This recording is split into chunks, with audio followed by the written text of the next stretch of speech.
The Facebook post, coming shortly after the terrorist attack by Islamist extremists at the Bataclan Concert Hall in Paris in November 2015, fell like a bombshell in the febrile atmosphere in France. Henda Al-Yari, a French citizen of North African parentage, posted 2 photographs of herself, one in a full black Islamic veil, the other in a tight jacket and t-shirt, bareheaded, and wrote a bitter denunciation of Salafism and its encouragement of violent jihad among young French Muslims. She described how, as a student, she had been drawn into the fundamentalist Islamist sect, and how, after 10 years of marriage and with 3 children, she had fought to break out of what she calls the straitjacket of radical Islam. 2 weeks ago, she set off another uproar. Sitting at her computer and reading the accounts of women outing their sexual aggressors in the Me Too campaign on social media after the Harvey Weinstein scandal, she joined in and identified the man she says raped her 5 years ago. "It was something in my heart," she said in a telephone interview last week. "I had a lot of difficulty with this for years, and I could not forget what happened to me that night with him, and so I decided. I just thought at that moment to free myself, free my words, and that did me some good, it relieved me a bit," she said.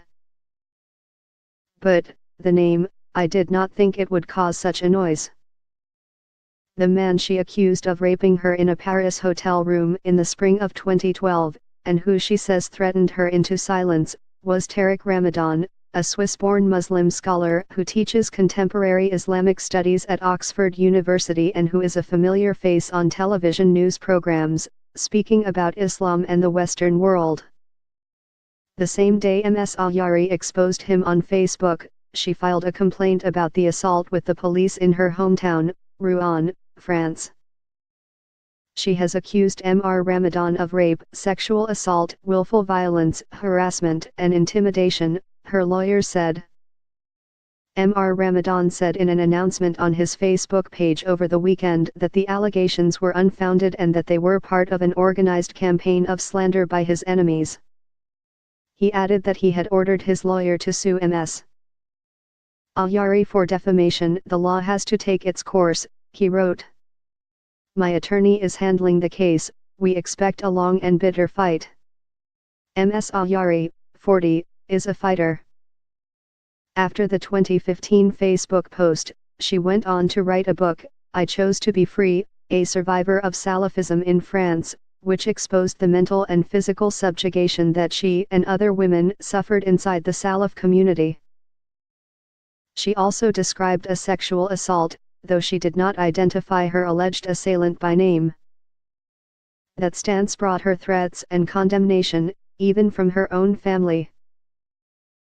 She is not on speaking terms with either of her parents, and her eldest son, now 18, has sided with her Salaf ex-husband against her. Now, she has once again been subjected to torrents of online abuse. She grew up in a working-class family in Rouen, the daughter of an Algerian father and Tunisian mother, both Muslims but not particularly religious. Her parents divorced when she was young and both remarried, leaving Ms.